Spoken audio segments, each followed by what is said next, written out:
de lo que quería hablar yo era más del contexto de qué es Ucrania y cómo encaja en ese discurso de Putin que escuchamos el otro día, ¿no? Porque está cargado de una propaganda rusa imperialista tremenda y quiero descifrarlo con la compañía de Argemino Barro, que es una persona que ha vivido en Ucrania, que ha escrito un libro al respecto, Una historia de Rus, la guerra en el este de Ucrania. Argemino, bienvenido al Twitch. Cuando pensamos en Ucrania, pensamos en las fronteras que tenemos inmediatamente delante, pero la realidad es que, escuchando el discurso de Putin el otro día, él hablaba de esta idea, como que la Ucrania moderna la crearon los bolcheviques, ¿no? Dijo algo así. Pero, ¿cuál es tu versión de qué es Ucrania exactamente? Bueno, es una muy buena pregunta y es una pregunta que para responder resulta complicada, pero voy a intentar hacerlo lo mejor posible y de manera clara.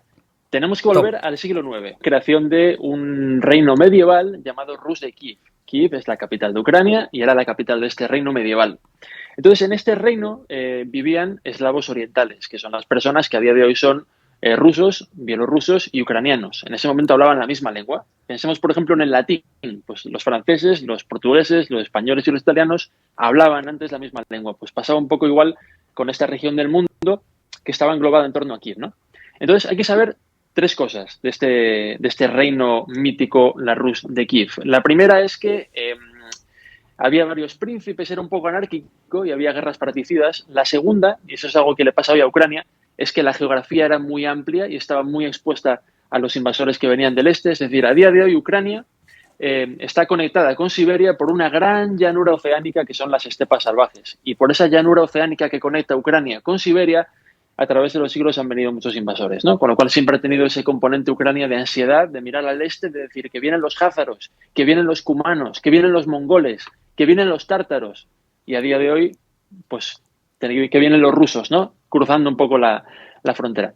¿Qué ocurre? Que este reino no duró demasiado, duró como 3 siglos. En el siglo XIII hubo una invasión, otra vez del este, los mongoles, que tomaron ciudad por ciudad, tomaron Kiev y este reino se fracturó. Y de estas fracturas emergen las naciones modernas que son Rusia, Bielorrusia y Ucrania. Okay. ¿Qué ocurre? Que Rusia era como el fragmento de la Rusia de Kiev que se quedó un poco por el noreste, digamos, ¿no? Ciudades de Vladimir Suzdal, Novgorod y luego una pequeñita, se llamaba Moscú, que terminó creciendo y comiéndose a las demás y creando el Estado de Rusia. Bueno, este fragmento del noreste de la Rus de Kiev, por diferentes vicisitudes históricas, acabó siendo más fuerte, se acabó unificando en un reino y creó lo que hoy llamamos Rusia. Y tenía un jefe de Estado al que llamábamos zar. Zar es la voz eslava de César. Es otra historia, pero los rusos se han inspirado en el Imperio Bizantino. El Imperio Bizantino fueron los que evangelizaron la Rusia de Kiev, por eso los rusos a día de hoy escriben en cirílico, como los ucranianos y los bielorrusos, inspirado en el griego que se hablaba en Bizancio, religión ortodoxa como la de Bizancio, zar Correcto. como el César de Bizancio, el águila bicéfala es el símbolo estatal de Rusia a día de hoy, 2022, era el símbolo del Imperio Bizantino. O sea, un momento, por repasar, tengo una napolitana en la mano, por cierto, para los Sí. que lo estén viendo. Pero Bizancio, que si no me equivoco, iba desde la antigua Roma hasta Constantinopla, ¿no? Más o menos. Lo que estás diciendo es que ellos heredaron parte de la cultura, ¿no? Y de la religión que venía desde Bizancio, hablo de los ucranianos y de los bielorrusos, y que eso luego lo heredó también Moscú, que se convertiría en la Rusia moderna, ¿no? Sí, efectivamente, ¿no? Este reino original, ¿vale? Rus de Kiev, de donde vienen Rusia, Bielorrusia y Ucrania, fue evangelizado por Bizancio. De hecho, los monjes que empezaron la evangelización se llamaban Cirilo y Metodio. Por eso el idioma que hablan hoy, el alfabeto, perdón, es el cirílico. Bueno, en fin. Entonces, ¿qué pasa? Se rompe el reino con la invasión mongola y los rusos, Rusia, se crea, se forma, se hace fuerte. Y cuando Bizancio, Constantinopla cae en el siglo XV, los rusos dicen, somos los herederos, nosotros somos la tercera Roma, ¿no? Pero bueno, esta es otra historia. El caso es que Rusia se fortalece y desde el principio de la creación de Rusia, los rusos tienen un objetivo.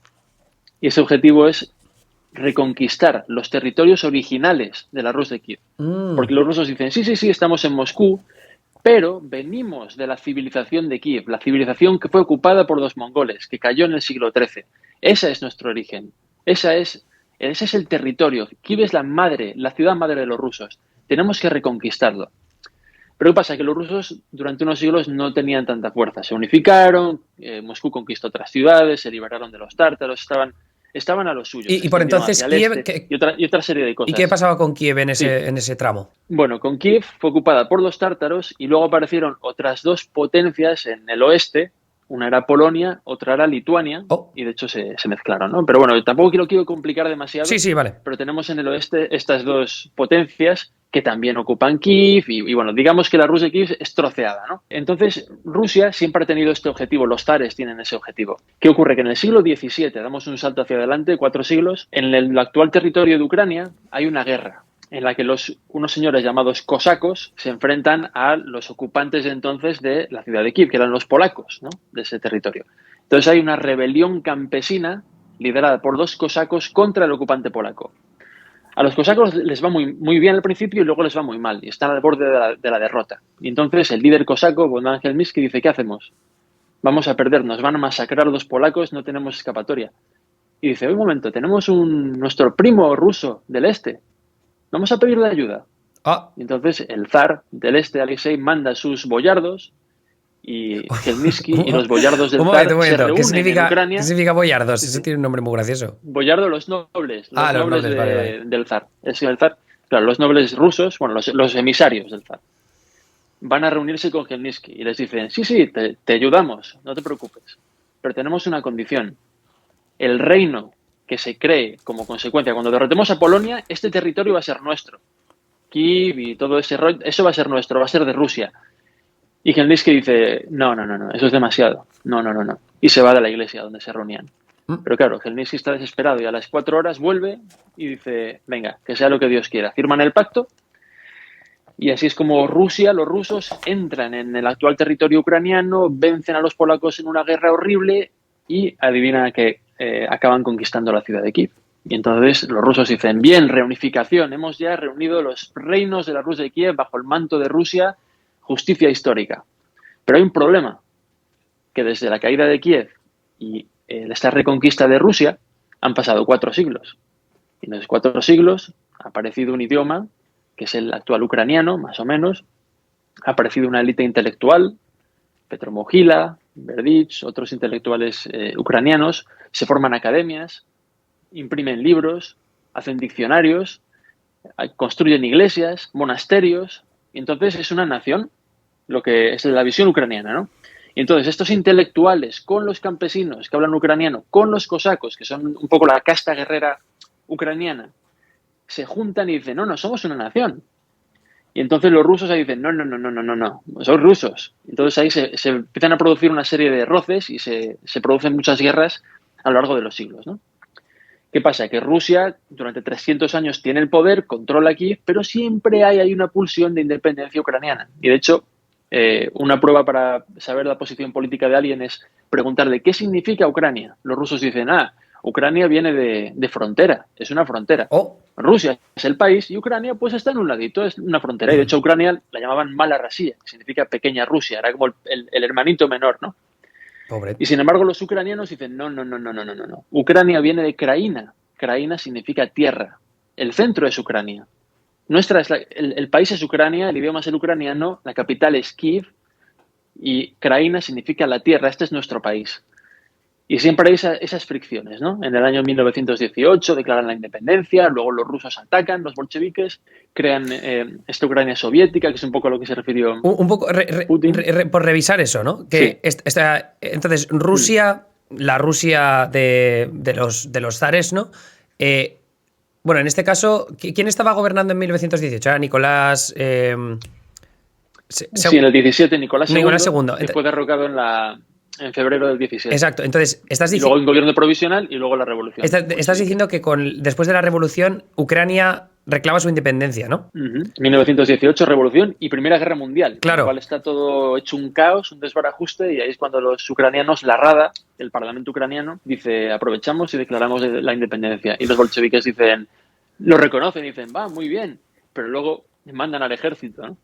Y hay una guerra civil de 3 años y en la guerra civil de 3 años, la guerra civil rusa, llamamos, 1918-1921, es tan absolutamente cruel, tan violenta, tan larga, hay carnicerías, Kiev cambia de manos decenas de veces, en Ucrania hay 5 ejércitos que se destrozan unos a otros. Cuando acaba todo tan destrozado en el año 21, que Lenin dice, bueno, mira, ¿sabéis qué? Los ucranianos están muy quemados, están destrozados, vamos a darles un poco de margen, vamos a crear un país, vamos a reconocer su país y lo vamos a hacer cofundador con Rusia y Bielorrusia, fíjate, los originales eslavos orientales, y fundamos la Unión Soviética. Stalin decía, no, la Unión Soviética tiene que ser Rusia. Bielorrusia y Ucrania, como el imperio zarista, tienen que ser parte de Rusia, tienen que ser una provincia de Rusia, no pueden ser países diferentes. No. Y Lenin dice, no. Tienen que ser su país independiente, es dentro de la Unión Soviética, con lo cual no cuenta, pero bueno, les dejamos esa maniobra. Y por eso Putin dice, no, Ucrania lo creó Lenin. Mentira, Ucrania existía ya, se hablaba de Ucrania desde el siglo XVI, había lengua ucraniana, etcétera, etcétera, pero para Putin, en su visión chauvinista, Ucrania es la creación de un ruso, ¿no? Claro. Lo cual es una falacia histórica, ¿no? Entonces, básicamente, por resumir, en este reino que se despedaza con los mongoles siglo XIII y que luego Rusia viene y luego hay rebeliones y demás, esa misma dinámica es la que vemos a día de hoy. Los ucranianos diciendo, somos Ucrania, somos independientes, y los rusos o Putin diciendo, no, sois una provincia de Rusia, os tenemos que dominar, sois nosotros, somos el mismo pueblo, como dice Putin, ¿no? Sí, o sea, y es la misma dinámica. Aquí es un poco decir, vale, pues yo quiero que la historia empiece a contar a partir de tal momento, ¿no? Y es además, yo entiendo que también habla de un poco de la hipocresía por parte de Putin, que por un lado es como que me interesa parte de las ambiciones que tenía la Unión Soviética, pero por otro lado me interesan las ambiciones imperialistas de antes de la Unión Soviética. Y luego me interesa lo que pueda decir Lenin por un lado, pero no por otro, o lo que decía Stalin por un lado y no por otro. Sí, en la práctica la Unión Soviética era el imperio ruso con el comunismo. Era prácticamente igual. De hecho, hubo una política hay mucho de lo que hablar, pero había una política de rusificación intensiva de Ucrania, ¿no? Y Stalin, que era el chauvinista ruso, bueno, cuando Lenin gobierna, se muere muy prontito, en el año 24. Entre el año 21, que acaba la guerra civil, y el año 29, que Stalin consolida su dominio del Partido Comunista de la Unión Soviética, en esa década hay un periodo de florecimiento de la cultura ucraniana. Se llama korenizatsiya, que significa nativización, ¿no? Porque en esta política de vamos a dar un poco de margen a los ucranianos, Lenin dijo, vamos a relajar un poco la economía con esa NEP, la nueva política económica que aprueba allí en los 20, y vamos a dejarles que expresen su cultura. Entonces, en esa década de los 20 hay cine ucraniano, literatura ucraniana, diccionarios, se enseñan ucraniano en las escuelas, hay música ucraniana, ópera ucraniana. Pero cuando Stalin llega al poder y se consolida, dice, no, esto de los nacionalismos a la Unión Soviética no nos conviene. Nosotros somos comunistas, aquí lo que importa es la clase, no la nación, aquí se habla un idioma que va a ser el ruso. Ya toma por culo. Y que no esté de acuerdo, fuera. Y Ucrania pasa por un periodo en los años 30 absolutamente sanguinario, en el que se decapita la inteligencia, la élite intelectual de Ucrania, y se genera, por otra serie de razones, una hambruna que mata entre 4 y 7 millones de personas en unos años, en el este de Ucrania. O sea que... Y esto es muy interesante. Sí. Que en realidad, en lo que es la primera mitad del siglo XX para Ucrania es absolutamente devastador, porque tienes ese inicio de la Primera Guerra Mundial que desata esa guerra civil de la que hablabas antes, en la que fue muy sanguinaria. Sí. Después lo que pasó con Stalin, que también fue igualmente sanguinario. Y después el holocausto nazi, que entiendo que también morirían millones de ucranianos. Sí, también. Hay un medio siglo terrible para toda Europa, pero en el caso de Ucrania es casi peor, incluso si es posible decir esto. Bueno, es mejor no hacer comparaciones porque fue horrible en toda Europa. Sí. Desde todo el punto de vista, pero en Ucrania sí, aparte lo recuerdan. Lo malo del Holodomor, además, obviamente, del sufrimiento terrible, aparte de morir de hambre, es algo... los testimonios de esa época son devastadores. Es ese periodo histórico en concreto, ¿verdad? Sí, Holodomor. En ucraniano significa muerte por hambre. Digamos. Vale. Holodomor. Holod es como hambre, ¿no? Ese periodo es terrible y muere muchísima gente. Y luego lo que hace Stalin, cuando ya ha muerto muchísima gente durante meses, Stalin manda gente de Rusia, campesinos rusos, y llegan a las casas y encuentran a los lobos viviendo en las casas, a las ratas viviendo en los campos, encuentran los cadáveres exangües de la gente. Ha habido miles de casos de canibalismo dentro de la familia. Bueno, unas cosas horribles.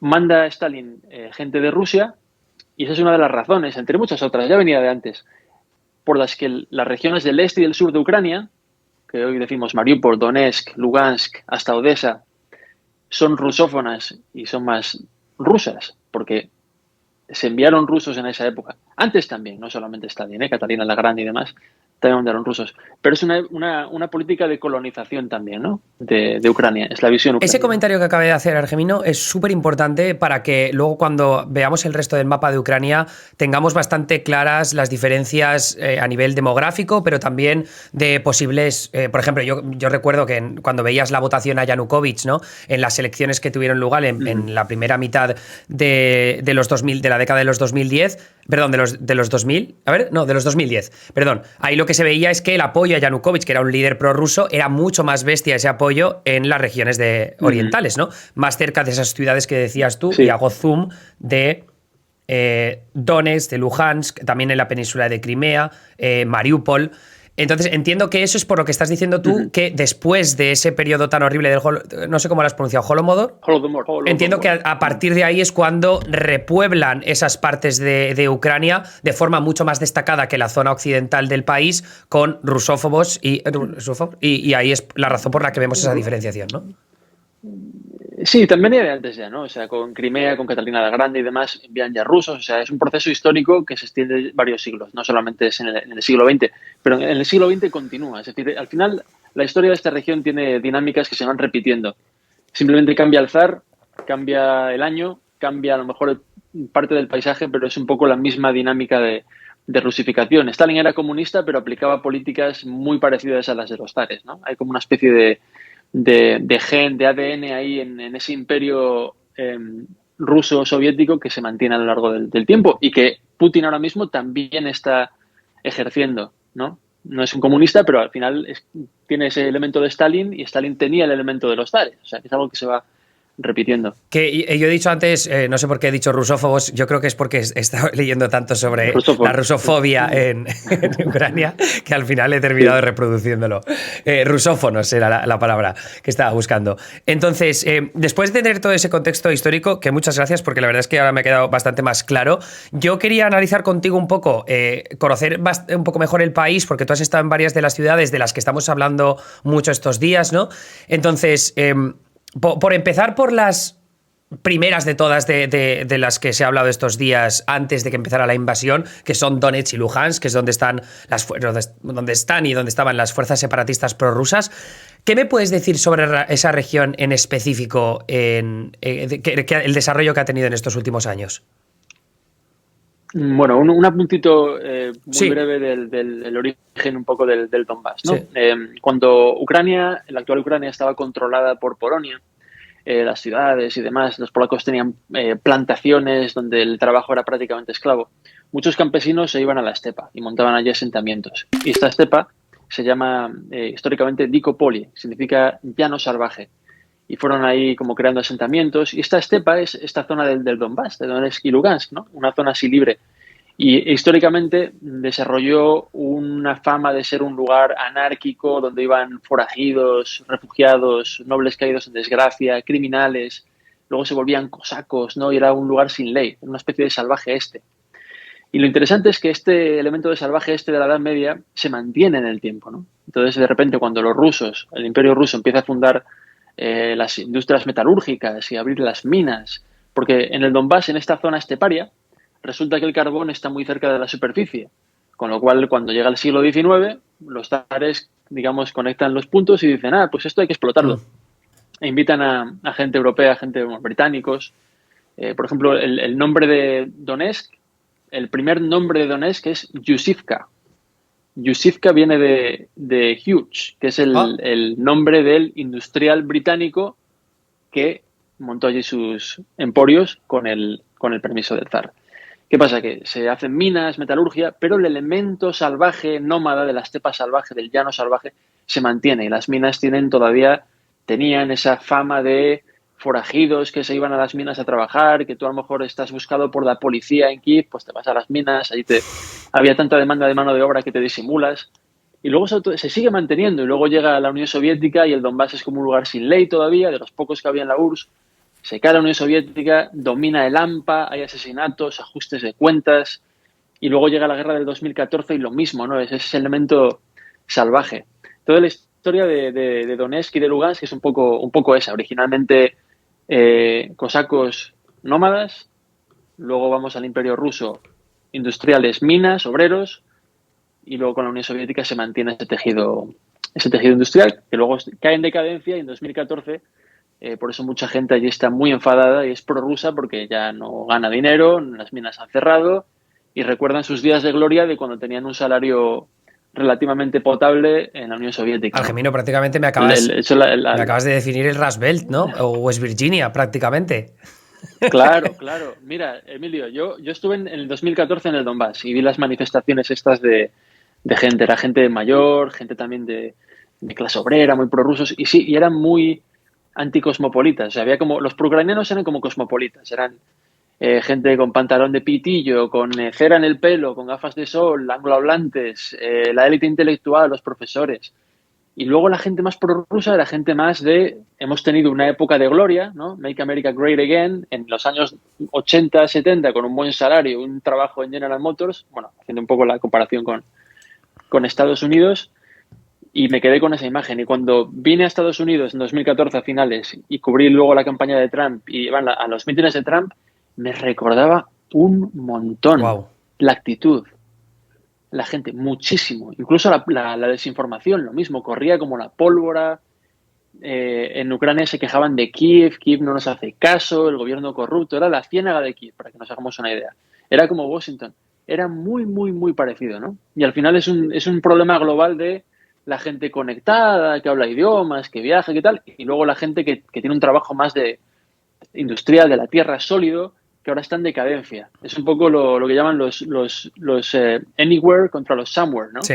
Gente que viaja y que tal, y luego la gente que está enraizada en la tierra. Ese conflicto estaba en Ucrania, en el este, y ese conflicto estaba en Estados Unidos también.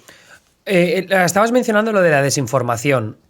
Tú que has estado en Ucrania en varias ocasiones y has estado también en el Donbass, ahora mismo en el chat, por ejemplo, alguien estaba mencionando el tema de la limpieza étnica contra los rusófonos, ¿no? O contra la gente de etnia rusa. Sí. ¿Qué puedes decirme tú sobre esas informaciones? No voy a llamarlo lo que quiero llamarlo, pero porque prefiero escuchar primero tu opinión. Creo que es desinformación. Porque, a ver, en Ucrania, yo el problema que vi en este sentido, y que a mucha gente no le parecía un problema, era que ahora mismo, por ley, todo lo que produzcas en Ucrania intelectualmente, libros, radio, películas, tiene que estar 90% en ucraniano. Y si quieres que hacerlo en ruso, tienes que pedir un permiso. Hostias. Y eso, Human Rights Watch ha dicho que eso no está bien. Eso viola las libertades de los ruso-hablantes, ¿vale? Con lo cual, ahí estoy de acuerdo, a pesar de que mucha gente decía que, bueno, que la gente habla dos idiomas y había un clima más nacionalista. No, nacionalista lo digo depende del tipo de nacionalismo, no todos los nacionalismos son iguales, ¿no? Los hay excluyentes y agresivos y los hay que son más, que apuntan en otra dirección, ¿no? Eso es lo que reconozco al principio, ¿no? de mi respuesta. Pero luego a partir de ahí empieza étnica, genocidio, persecución, todo eso es mentira, todo eso es basura, eso no existe. El presidente de Ucrania a día de hoy, una vez más, viene del este, de una ciudad llamada Kryvyi Rih, que fue también, por cierto, una república separatista creada por los bolcheviques. Eso es de otra historia. Habla ruso, es su lengua materna, es judío, no hay genocidio. La gente en Ucrania le importa poco, habla ruso, habla ucraniano, tiene su mamá es ucraniana, su papá es ruso, iban de vacaciones a Rusia. Es como decir, no, es que mi papá es de Albacete y mi mamá es andaluza. Bueno, no era algo que tuviese mucha importancia, ¿no? A la gente le importan otras cosas. Es verdad que en los últimos 10 años, con el conflicto y con la agresión y con Crimea y con todo esto, los sentimientos nacionalistas se han ido exacerbando y hay ya una identidad más poderosa, la gente saca las banderas a la calle. El otro día entrevistaba a un hispanista ucraniano y él, un experto en la historia de España, ¿no? Y él decía, España, su identidad moderna se creó en parte a raíz de la invasión napoleónica, porque era un país que tenía problemas, pero con Napoleón El nacionalismo, todo el mundo ¿no? se unió y, digamos, claro, y después vienen las Cortes de Cádiz y todo eso. Pero nacionalismo en un sentido de crear una nación, una identidad, ¿no? De consolidar. Y este hombre me decía, mira, yo soy ruso, nací en Rusia, mi familia es rusa, hablo ruso, vivo en Mykolaiv, que es una ciudad rusófona. Mis amigos, hablo ruso con ellos. Y yo, gracias a Putin, he tenido que decidir, y si bien amo mi identidad rusa y la conservo, me identifico como ucraniano. Has dicho, Y entonces me que es de dice, Mykolaiv, ¿no? Mykolaiv, sí. Y me dice, Argemino, Putin es nuestro Napoleón. El nacimiento de la identidad ucraniana moderna, que es un proceso que estamos viendo ahora, es como consecuencia de esta agresión, o de las agresiones de hace unos años. Esta no sabemos cómo va a acabar. Probablemente también siga en ese tono, pero no, eso de la limpieza étnica, eso es mentira, eso es propaganda rusa. Como también es propaganda rusa que el gobierno es nazi, pero ¿qué nazi? O sea, los partidos de extrema derecha en Ucrania que existen, y yo he estado con las milicias, también las he visto, y en el Maidán tuvieron un rol importante, pero son una minoría. Cuando hubo elecciones en 2014, en mayo, el partido de Pravy Sector, que aglutinaba los partidos de la ultraderecha de Ucrania, ganó un 1% de los votos en toda Ucrania, ¿no? Es decir, no tienen un apoyo ya no mayoritario, tienen un apoyo mucho menor que en Francia, que en España, si hablamos de Vox, que en Finlandia. Es algo anecdótico. Es verdad que hay milicias muy pintorescas, el batallón Azov, estuve con ellos hace 3 semanas, que tienen un símbolo, se llama el Volksangel, que es como un símbolo medio gamado, y eso es un símbolo fascista, que ahora como que se ha reformulado y tal, pero bueno, sigue siendo eso, ¿no? También es otro tema aparte. Pero eso no es. Es como si vas a Madrid y dices, me voy a los Ultrasur. Y dices tú, mira, esto es Madrid, los Ultrasur, Dios mío. Y la gente en el extranjero dice, joder, Madrid, qué horror, España es un país fascista. Y yo, no, te has ido a los Ultrasur. Claro.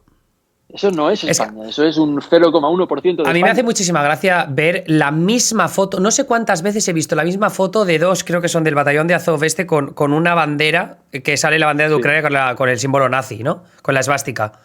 La he visto esa foto 200.000 veces en mis menciones. Es como, yo también sé irme a Madrid, me voy a los ultrasur del Real Madrid o a los neonazis que animan al Atlético de Madrid, tomo 3 fotos y luego digo que todas las aficiones están llenos de nazis. Es que yo también sé hacer eso, pero no se compara con la realidad. Y yo lo que te quería preguntar es, ahora de repente, imagínate que alguien me sale en el chat, no, es que hubo un golpe de Estado perpetrado por Estados Unidos de neonazis. Claro, a ver, los acontecimientos, cuando sucede algo así, cuando un gobierno cae o es derrocado, o sea, vamos a ver, en el 2014 pasaron cosas de dudosa legalidad. Por ejemplo, cuando se fue el presidente Yanukovych, él huyó, se fue al este de Ucrania y luego se fue a Rostov y ahora sigue en Rusia.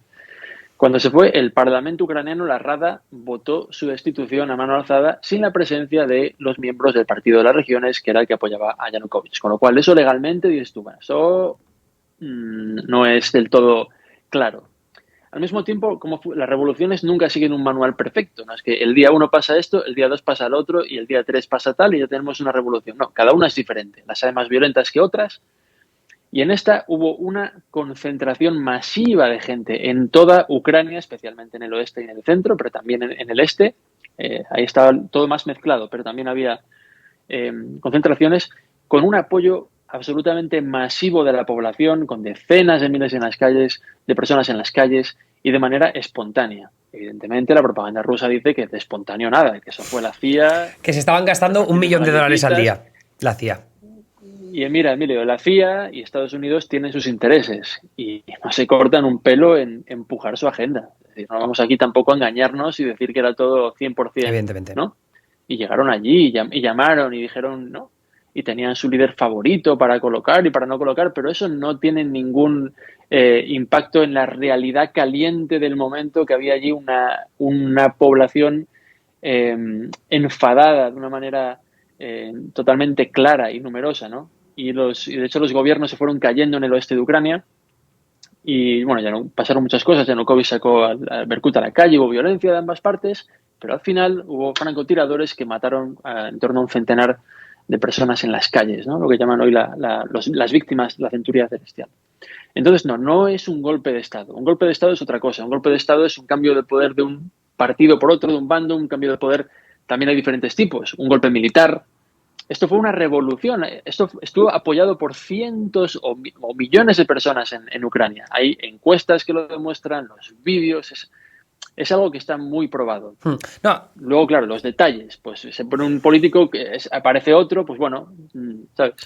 yo además, No esas no todos referencias son iguales. las tengo por los periodistas que habéis estado allí, que lo habéis contado a lo largo de estos últimos años, ¿no? Claro, Yo, un compañero mío de carrera, Ricardo Duda, que no sé si has coincidido con él en alguna ocasión, pero sí, lo lo conozco. conoces, ¿no? Pero que él estuvo también allí en los meses posteriores al Maidan y todo lo que ocurrió después. Yo recuerdo también que estuve en el Festival de Claro. Cannes viendo el documental aquel de Sergei Loznitsa, que hizo un documental muy top sobre lo Ujú. del Maidan. Y entonces, claro, yo la sensación que tenía cuando empezaba a leer todo esto del golpe de Estado, digo, pero es que eso no tiene nada que ver con la realidad que veías en las calles, cuando veías a la gente pronunciarse al respecto de lo que estaba ocurriendo. Claro. Si me dices que son 3 o 4 fotos, pero es que estamos hablando de cientos de miles de personas y lo que dices tú, posiblemente millones que se manifestaron en su momento por un cambio de gobierno, que es verdad, que es lo que dices tú también, que se dejó de lado a las regiones que están, en este caso, pues Donetsk y Luhansk, que ahora mismo están controladas por los separatistas, que entiendo que te referías a ellos antes cuando decías que no estaban en el Parlamento, ¿no?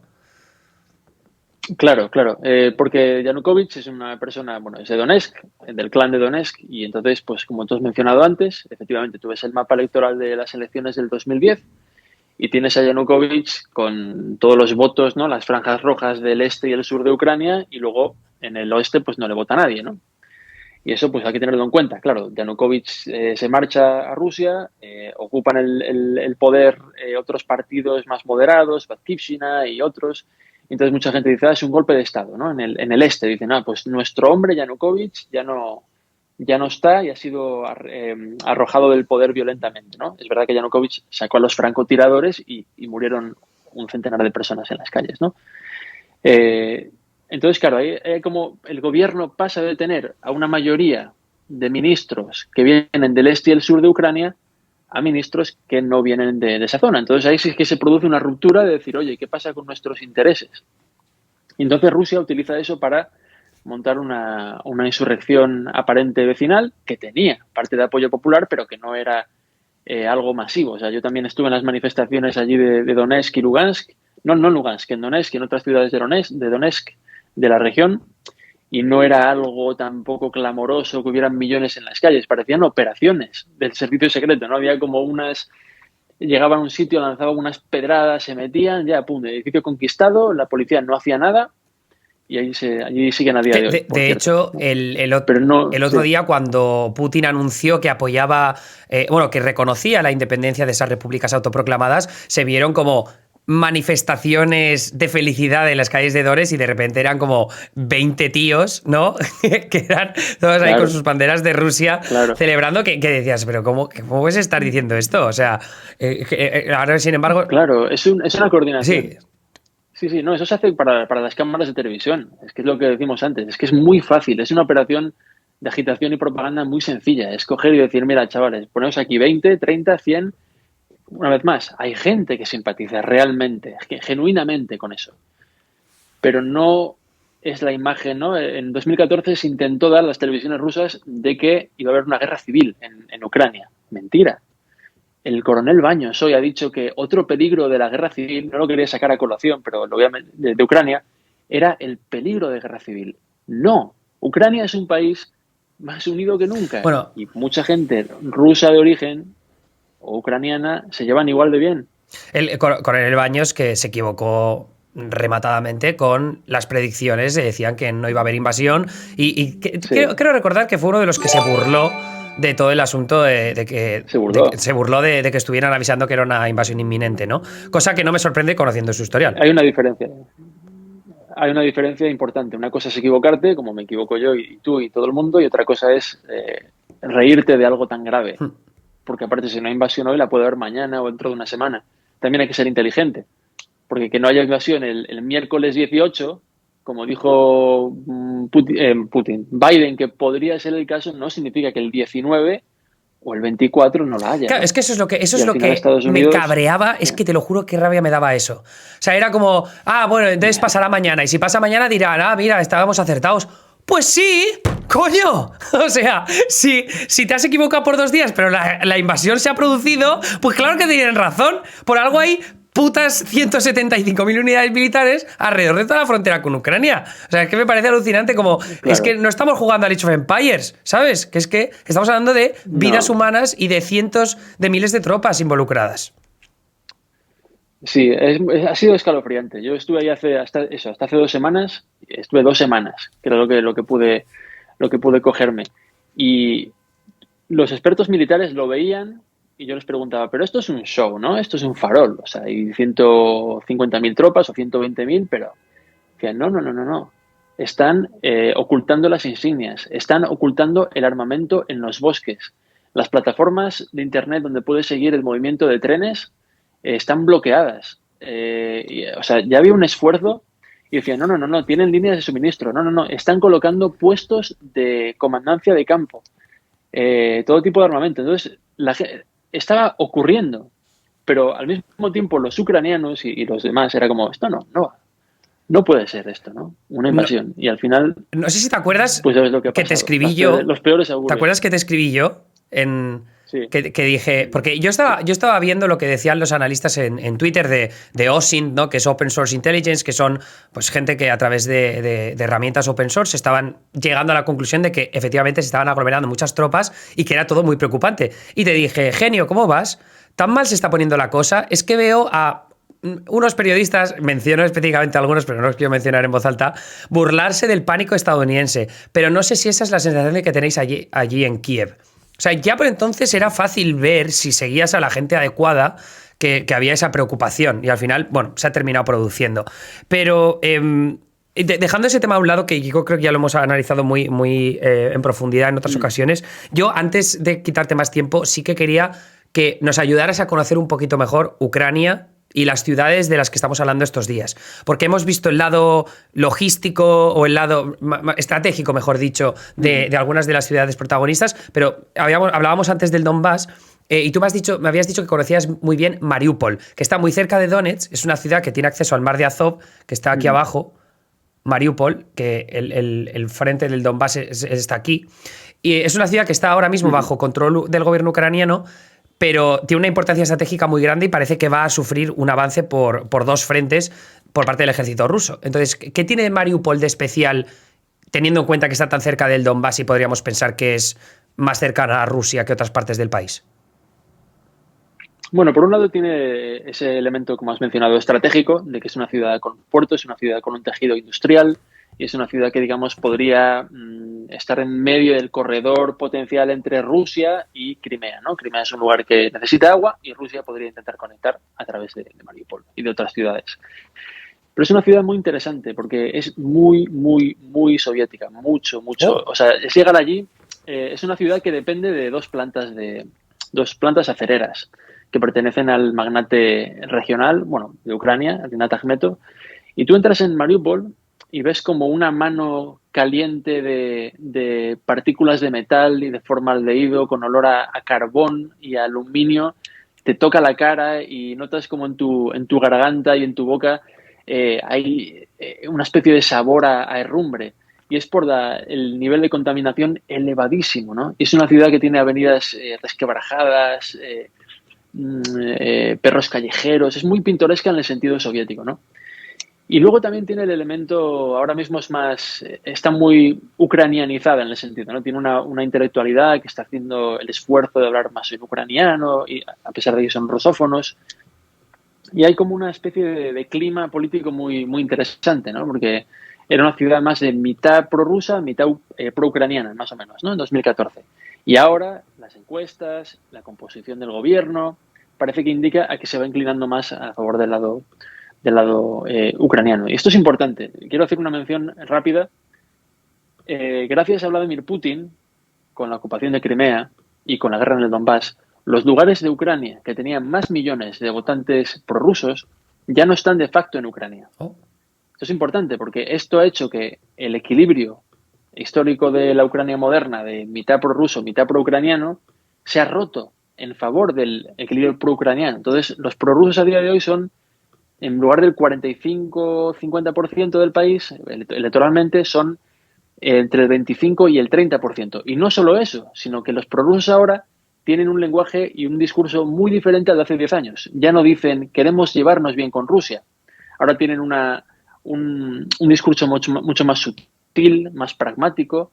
Somos gente de negocios, queremos ser profesionales, llevarnos bien con el este, con el oeste, vender turbinas a Rusia, vender materias primas a Rusia. Es un poco la postura prorrusa, como consecuencia de la agresión de Putin también, ¿no? Y luego otra cosa, que en estos enclaves de Donetsk y Lugansk, separatistas, la vida ha empeorado mucho, hay escasez, están aislados, no hay cadenas internacionales, los cajeros a veces no funcionan. Ostras. Y esto ha hecho que la marca Rusia en Ucrania haya empeorado, porque mucha gente que estaba indecisa o que era un poco más simpatizante de Rusia o que eran ellos mismos de origen ruso, han identificado Rusia en los últimos 10 años con estas cosas, con Crimea, con el Donbass, con la agresión, y han marcado las distancias. Y esto se nota en el Parlamento. Y termino con un dato. En 2012, el partido de Yanukovych gobernaba con mayoría el Parlamento ucraniano, el Partido de las Regiones. El sucesor del Partido de las Regiones a día de hoy, que se llama Plataforma de Oposición por la Vida, solo controla menos del 10% de los escaños. Ostras. Para que veáis cómo han evolucionado las fuerzas prorrusas en Ucrania como consecuencia fundamentalmente de la agresión rusa. Argemino, pues te agradezco muchísimo que te hayas pasado. Le deseo mucha suerte a todos los amigos que tengas ahí en Kiev o en el resto de Ucrania, porque se presentan días difíciles. Muchas gracias, Emilio. Un placer y un saludo a todos y gracias por escucharme y seguimos hablando.